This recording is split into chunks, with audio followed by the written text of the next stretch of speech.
आइए हम सुने विज्ञान की अनकही कहानियाँ।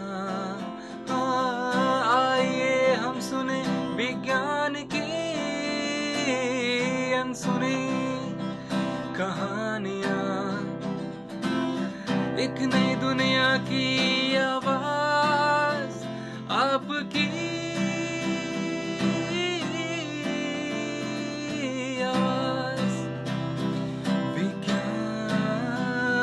की आवाज़, की आवाज़। Celebrating Azadi Ka Amrit Mahotsav, we bring you a podcast series on STEM popularization, science, technology, engineering, mathematics, and medicine, supported and catalyzed by the National Council for Science and Technology Communication, Government of India. This program is produced by Media for Community Foundation. Creative content and technical support is given by Apna Radio, Indian Institute of Mass Communication, New Delhi. एक नई दुनिया की आवाज़ आपकी आवाज़, विज्ञान की आवाज़, की आवाज़, की आवाज़।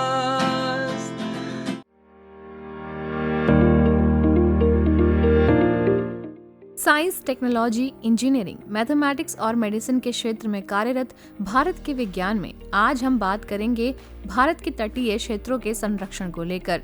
तटीय क्षेत्र एक ऐसा क्षेत्र है जहां भूमि, महासागर और वायुमंडल परस्पर क्रिया करते हैं और इसीलिए ये प्रकृति में गतिशील हैं। भारत में एक लंबी तट रेखा है जिसकी सुरक्षा के लिए वैज्ञानिक निरंतर कार्य करते हैं। भारतीय तट लगभग 7500 किलोमीटर लंबा है और इसकी विशेषता विविध भू और आकृतियां हैं।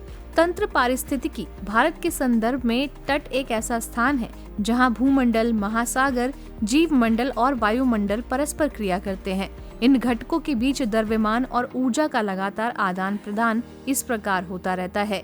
तटीय क्षेत्र मछली, शंख, समुद्री शैवाल और व्यापार और वाणिज्य के लिए मेजबान बंदरगाह प्रदान करते हैं। इसके अलावा कई बायोटा, उर्वरक, दवाओं, सौंदर्य प्रसाधन और घरेलू उत्पादों के स्रोत हैं। तटीय क्षेत्र मनोरंजन भी प्रदान करते हैं और इसी वजह से पर्यटक की सुविधा को देखते हुए ये मानव जीवन में समर्थन करते हैं और किसी देश की अर्थव्यवस्था और इसके परिणाम स्वरूप उसकी सामाजिक स्थितियों पर आर्थिक प्रभाव डालते हैं। हमें स्थायी प्रबंधन के माध्यम से तटीय पारिस्थितिकी तंत्र के मजबूत स्वास्थ्य को सुनिश्चित करने की आवश्यकता है ताकि वो भविष्य की पीढ़ियों के लिए भी विभिन्न सामान और सेवाएं प्रदान करते रहें। चलिए आज के इस कार्यक्रम में जानें कैसे होता है पुरा जलवायु का संरक्षण। जानकारी दे रहे हैं बीरबल साहनी पुरा विज्ञान संस्थान में साइंटिस्ट ई के पद पर कार्य कर रहे डॉक्टर विश्वजीत ठाकुर।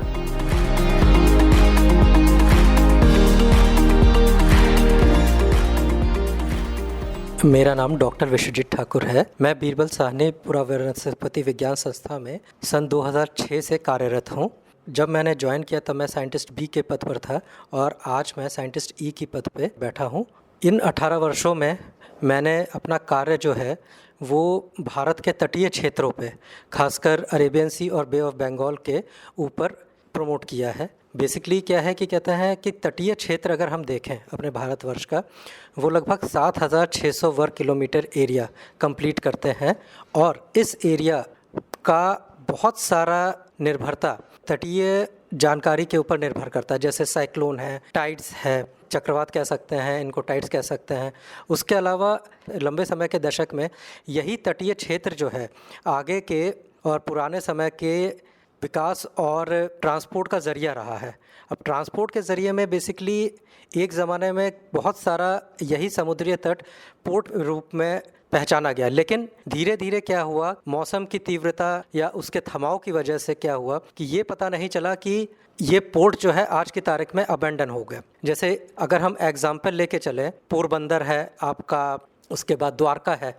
द्वारका जब बना था वो समुद्र के किनारे बसा हुआ था, लेकिन जब जब समुद्र का पानी बढ़ा क्योंकि हमारे पुरातन काल से ये हम लोग को पता चलता है कि कभी समुद्र ऊपर रहा, कभी नीचे रहा। ये हमारे वातावरण या हमारे क्लाइमेट का असर रहा।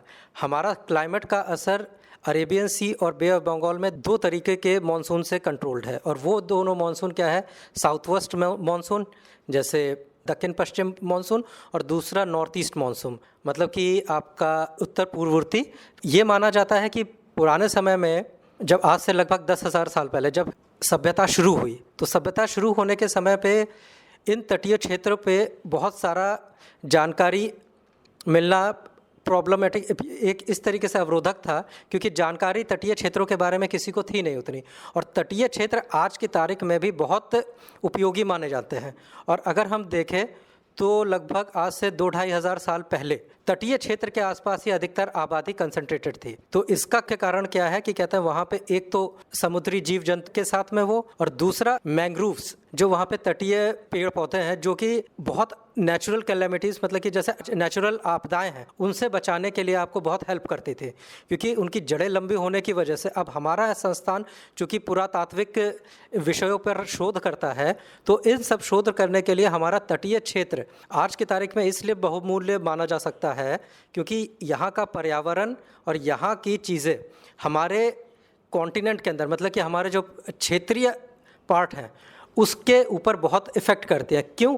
क्योंकि जो हमारी जो वर्षा की, जैसे अब हम अगर मानसून की बात करें, मानसून का उद्भव जो शुरू होता है ये लैंड से पहले समुद्र की तरफ आता है। तो समुद्र से सबसे पहले असर करने पे वो तटीय क्षेत्रों पे ही असर करता है, और अगर वो तटीय क्षेत्र को पार करके आता है तभी जो है वो हमारे लैंड को, या आप समझ लीजिए जो आपका पठारी पार्ट है या हिमालय का पार्ट है या गंगा का तलछट है, ये सब इन सब को चेंज करने में या बदलाव करने में बहुत महत्वपूर्ण योगदान करता है। हमारी जो रिसर्च है उसका मनुष्य जीवन में बहुत बड़ा योगदान है। जैसे अगर हम डायटम्स देखें तो आज की तारीख में सबसे बड़ा योगदान इंडस्ट्री को क्या है कि डायटम्स पेलिनोफेसिस आर, तो डायटम्स के बेस पे क्या है, जो हम घर में प्यूरीफायर फिल्टर यूज़ करते हैं, ये सब डायटम्स से बने हुए हैं, क्योंकि ये अल्ट्रा फाइन है, इसी वजह से ये पानी को छानने की वो रखते हैं। उसी तरह जैसे समुद्र में, समुद्र के जो तटीय क्षेत्र है जहाँ पे फ्रेश वाटर भी है और समुद्री पानी भी है, तो इन दोनों को अलग करके पानी को मीठा पानी में कन्वर्ट करने में यही डायटम्स उपयोगी साबित होते हैं। अब इस तरीके की रिसर्च सिर्फ BSIP में ही नहीं, IISc बेंगलोर में और कई जगह पे हो रही है। जैसे ऑस्ट्रेलिया में, ऑस्ट्रेलिया का आधे से ज़्यादा जो जीवन है वो तटीय क्षेत्र पर ही निर्भर है, तो वहाँ पानी सब खारा है। तो यही डायटम एक ऐसा जीवाश्म है जो कि इस खारे पानी को मीठे पानी में कन्वर्ट करने के काबिल है, क्योंकि ये क्या करता है, डायटम्स में बहुत सारी ऐसी प्रजाति हैं जो कि ये सैलिनिटी को रिड्यूस करके, जो आपका नमक का खारापन है उसको रिड्यूस करके उसको पीने योग्य और डोमेस्टिक पर्पस के लिए यूज़ करने के लिए बहुत ही कारगर है। जब भी समुद्र में मछलियों का या जल के जो जीव हैं उनको बढ़ोतरी करनी है, तो उसके लिए ये इन डायटम्स को समुद्र में पोषित या पानी में पोषण दे करके बढ़ाया जाता है, ताकि मछली है, उसके बाद ईंधन है, जैसे ये कहते हैं बायोफ्यूल्स हैं, उन सब चीज़ों के लिए जो एक न्यूट्रिएंट चाहिए होता है, मतलब कि एक पोषण का तत्व चाहिए होता है, तो ये पोषण का तत्व डायटम्स जो है प्रदान करने में बहुत कारगर है और बहुत ही प्रभावी है। मैंने रिसर्च तो डायटम पे ही शुरू की थी, बाद में मैं पेलिनोफेसिस, एक और भी वो है स्रोत है जिसमें ये पता चलता है कि जैसे कोई चीज़ कितनी सड़ी, कोई चीज़ कितनी डिग्रेड हुई, डिटोरिएट हुई, और अगर वो समुद्र में मिलती है तो वो क्या बनाएगी। जो भी चीज़ है अधिकतर सब लैंड से जाएगी, सब समुद्र में आज नहीं तो कल किसी ना किसी ज़रिए से जाएगी। तो इस ज़रिए को पहचानना कि मतलब कि कितना लैंड का इंटरैक्शन रहा, कितना समुद्र का इंटरैक्शन रहा, तो ये लगभग 10,000 15,000 साल में 21,000 साल का खोज इसलिए ज़रूरी है। और इसके बेस पे मैंने 3-4 तरीके का काम किया। जो एक तरीका था, जैसे हमने अपने एक शोध में धान की खेती का आज से लगभग 10,000 साल पहले भारत में वो हुआ, तो उसकी खोज हमारे ही ज़रिए हुई, तो वो हमने इस डायटम के बेस पे ही कराई। चाइना वाले कहते हैं कि उनके वहाँ पे धान जो है 8,400 साल पहले था, लेकिन हम लोगों ने इसको 600 साल और पुराना 9,207 में अंकित किया है।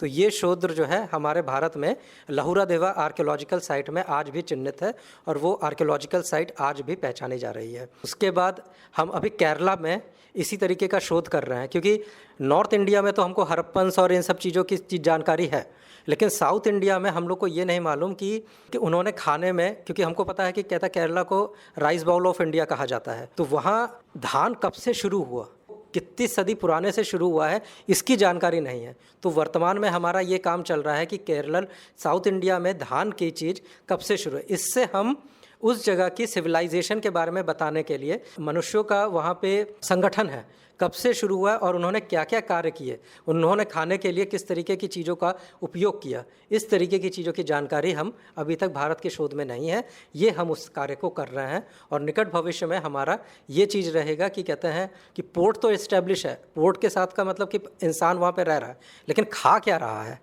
तो इस चीज़ों की जानकारी के लिए, क्योंकि वहाँ धान ही उगता है सबसे ज़्यादा, तो राइस फील्ड डाइटम या अनाज का जो डाइटम है वो पर्टिकुलर अलग तरीके का होता है, उसकी खोज हम लोग अभी कर रहे हैं यहाँ पे। देखिए सबसे ज़्यादा कंपटीशन में तो अभी बांग्लादेश, चाइना, पाकिस्तान और ऑस्ट्रेलिया है। भारत की स्थिति इसलिए अच्छी है क्योंकि हमारे पास जो संसाधन है उन संसाधनों को हम पूरी तरीके से अच्छी तरीके से यूज़ करके इस्तेमाल करके हम इतना शोध कर रहे हैं। अगर देखा जाए तो जिस तरीके से हम लोग काम कर रहे हैं वो बहुत ही अच्छी उपलब्धि है हम लोग के उसमें। मेरा प्रथम फोकस तो यही है कि जो हमारी रिसर्च है उसको अच्छी तरीके से अगर इंटरनेशनल प्लेटफॉर्म पे लाया जाए। भारत का जो अधिकतर शोध है वो जब भी छपता है अच्छी जगह पे ही छपता है। और हमने एक चीज़ देखी कि भारतीय शोध से विदेशों को बहुत आकर्षण होता है। क्यों? क्योंकि भारत ही एक ऐसा क्षेत्र रहा है, चाहे वो तटीय हो चाहे वो लैंड हो, तो उसके बारे में जानकारी देना और प्रॉपर वे में उसको जानकारी को इस्तेमाल करना कि हम इस रिसर्च को कहाँ इस्तेमाल करें। बहुत सारे आइडियाज़ हमारे देश से ही जनरेट होकर विदेश में जाते हैं। तो मैं ये मानता हूँ कि हमारा देश का रिसर्च जो है वो भले अपने यहाँ पे ही छपा हो चाहे विदेश में छपा हो, लेकिन बहुत माना जाता है क्योंकि इसका साइटेशन बहुत होता है। और किसी भी रिसर्च का सबसे बड़ा मुद्दा ये होता है कि उसका साइटेशन कितना हुआ। तो जैसे हम लोग का डायटम्स का काम है, उसी तरह आर्कियोलॉजी का काम है और उसी तरीके से तटीय क्षेत्रों का काम है।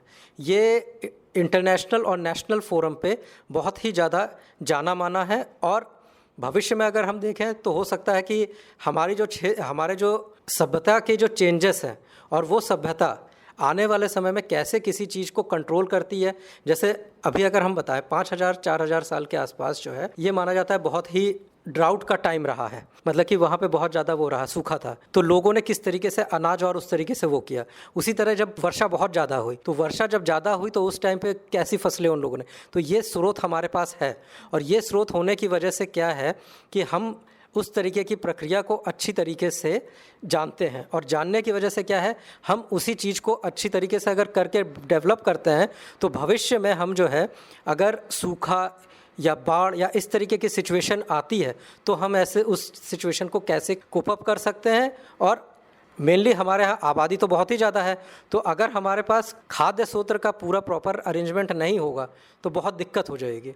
तो इस तरीके के शोध के लिए हमारा संस्थान भी जो है कार्यरत है। और बेसिकली जो हमारे यहाँ के जो पॉलन, पेलनोलॉजी, डायटम, ये जो शोध है ये क्लाइमेट के अलावा आपके खाद्य स्रोतों की जानकारी भी देते हैं और ये भी बताते हैं कि हम किस जगह पे किस तरीके का खाद्य स्रोत रखें, बनाएं और इस्तेमाल करें।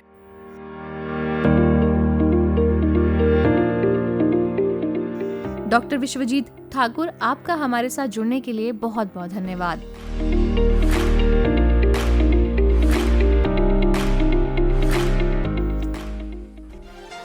Thank you for being with us. Stay tuned for more.